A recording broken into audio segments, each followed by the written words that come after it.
Low quality fans of a high quality Bruins team that is not a dub. Not even close. It looked close, final score wise. And even funnier when you think about how a goal was waved off, but it wasn't close. It wasn't. Talk about being overmatched. We had some of the Devils' elite talent, which the Devils do have some elite talent, against our third line and guys fighting for the fourth line. It was basically the lineup as far as forwards go. And neither of our starting goalies, because we basically have two at this point, were in this game. So it just was an overmatched, frustrating watch. And I have failed you. And I've failed you for a very specific reason. I have almost nothing to say about this game. As far as like a game breakdown, so little happened. So little got through the neutral zone for us. Defensively, I thought we stood tall. If the Devils were a little better at finishing, this would have been a much wider score gap. I thought Kincaid played really, really well for the time that he was in. Kaiser came in and also played pretty well. There's not a ton to say. We're going to talk about it, but there's not a ton to say. So I failed you, and I just want you to know that and be okay with it. Like, comment, subscribe. Feels like that's a weird place to put that. But first, I got to get something off the chesticles. I gotta relieve some tension here. There is a lot of conversations going on about what these lineups should be. And with Hall now being out, who can step up? Who can fill in? Who's our bottom six? Nosek and Foligno should go. I get it. I get all of that. But when it comes to talking about the young guys, people are, easily offended about it. Some of us are criticizing younger guys' weaknesses. And we're getting comments back that are basically saying, hey, give them time. I'm like, yes, that's exactly what I'm saying. It's like, hey, this guy has this weakness. This needs to be fixed before he's in the NHL. That's just constructive. But a lot of people are looking at guys like Carrick or Renouf, Wolf, Beecher, Liesel, even Greer and Koppinen and Lauko, and all of these, even Studnicka, honestly. All of these guys, in the conversation for them, it seems to be, can they survive in the NHL? Can they be NHL players? We are not at that stage right now. The conversation with the younger guys, and I want everyone to keep this in mind over the last two preseason games, isn't could they be in the NHL? It's could they be in the NHL and help this team? We need a championship bottom six. This is a dark horse contender candidate year, much like last year. I feel better going into this year than last year, even with all the injuries. We are a fragile team. Injuries could very easily derail this season. But a fully healthy squad is a very good squad, or so we think. We need guys who can complement that. It's not about having a guy like Greer come up and be in the NHL. It's having Greer come up and offer something that no one else on the squad is offering in a fourth line role. Whether that be grit, intensity, forechecking, finishing, no matter what it is. You need to look for things that are specifically going to help the team. Rather than saying, well, Studnicka looks good. I mean, he could be in the NHL. Like, that doesn't help us. Studnicka actually this game, great in the faceoff dot. Fantastic even. And was solid while being overmatched. Like, he had a solid effort. I'm kind of down on a lot of guys in this game, but a lot of them put in the effort and were trying. We were just very overmatched, and it was very boring to watch. But keep in mind the last two preseason games, we're looking for things that help the team, not just guys who can be on the team. And I think sometimes people confuse those two things. I really do. Once in a while you ask them, well, what does Lauko bring? Oh, I mean, he's got tenacity, and he's in there, and he's just mixing it up with these guys. I'm like, great, okay. What else?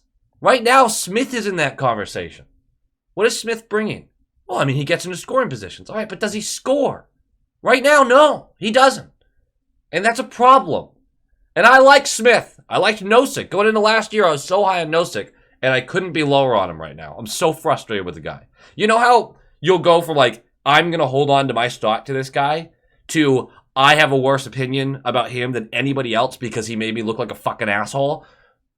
I'm there at this point. I'm there. Brutal. Brutal, Nosek. God. Let's talk about this game, I guess. Kincaid gets to start. He was supposed to play the whole game. He could not finish it, unfortunately, due to injury. Third line is our top line. It's going to be a Frederick, Coyle, Smith line. I needed Coyle. I didn't really care. And Coyle was fine. Didn't do a lot, but fine. I needed something from Frederick this game. And I wanted to see a goal from Smith just so I could be like, okay. And that's unfair because, like, you can't always just be like, well, just put a goal in. But you can't. You need some offense from the guy. But Frederick had to have more than he had, and he didn't. Greer, Stud, McMuffin is a second line. I really liked that. I know there was some controversy out there about that, not having Beecher up in that line. Kevin O'Keefe, good follow on Twitter. He was kind of on that early. Why don't we have them with Beecher? I liked what Stud and Greer were doing in previous games, and Stud has a better chance to make the team this year than Beecher does. So I was really comfortable with all three of those guys who are all trying to make the team right now being in that line. I think Beecher needs some marinating time down in the AHL. I don't think he's quite there yet. Riley and Clifton will be your top pair. That is not great. We really did have... We were overmatched. We were overmatched. Puck drops, and for fuck's sake! 3:30 in, Steen for interference. Is it just me, or have there been a lot of penalties this preseason? Guys... what happened to Steen? We'll talk about it. We kill it, though. And then a minute after we kill it, Greer, my other, like, golden bottom six boy right now, he goes for hooking. We kill that, too. So we're fine. About 9:05 left of the period. This will be the most exciting thing that happens.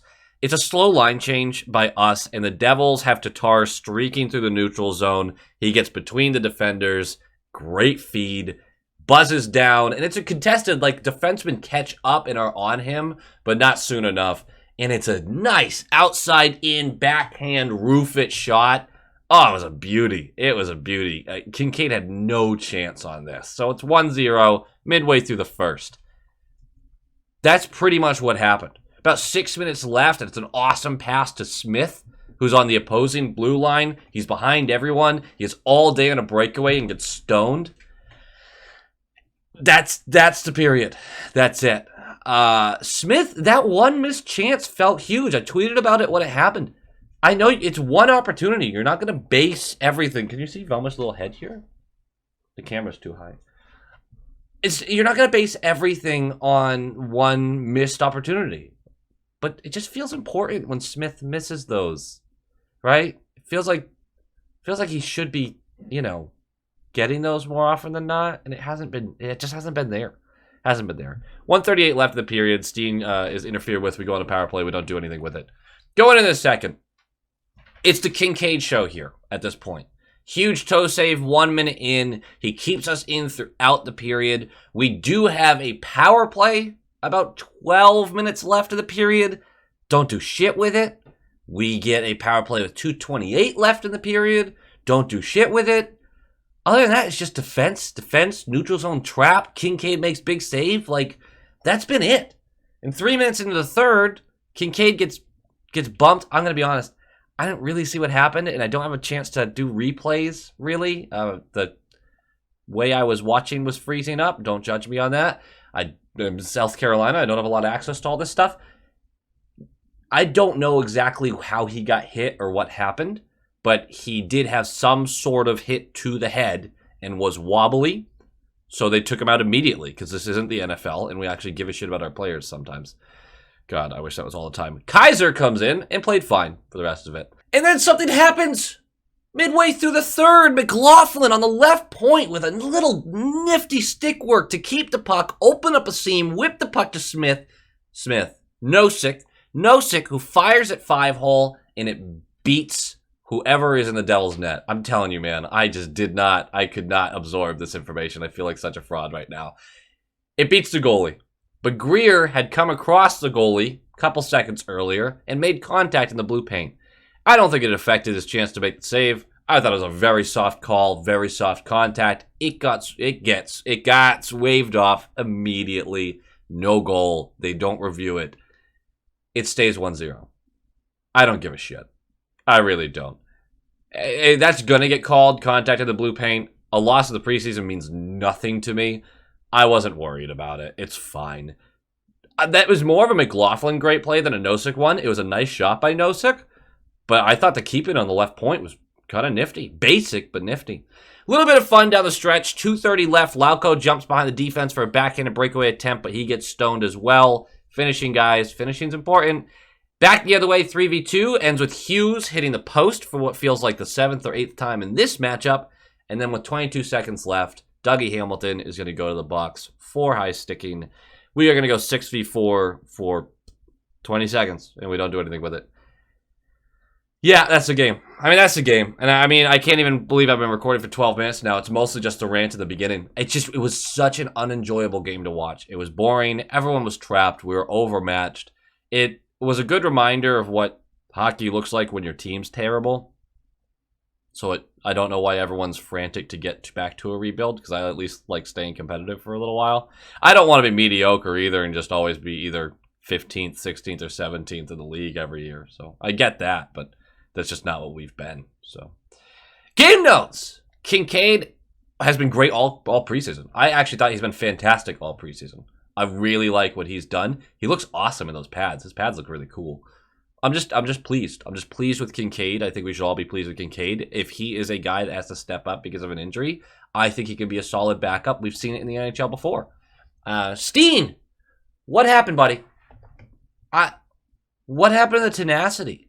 You used to outwork everyone on your line, regardless who you were playing with. I mean, yeah, you had a little bit of finish, a little bit of fun, a little bit of razzle-dazzle in you. I don't know if confidence is low, if physically you're not feeling right, but this is not the same player we saw last year. Not even close. McLaughlin has the best chance out of anyone at this point to make this team out of anyone. As far as like the fringe guys go, right? He has been steady. He had the 2-goal game, which was fun. Again, I don't really give a shit about that. I think you do, but it's more of what does your game look like overall. And he has been the most NHL ready type guy. I think that shows. I think that shows in every shift he has.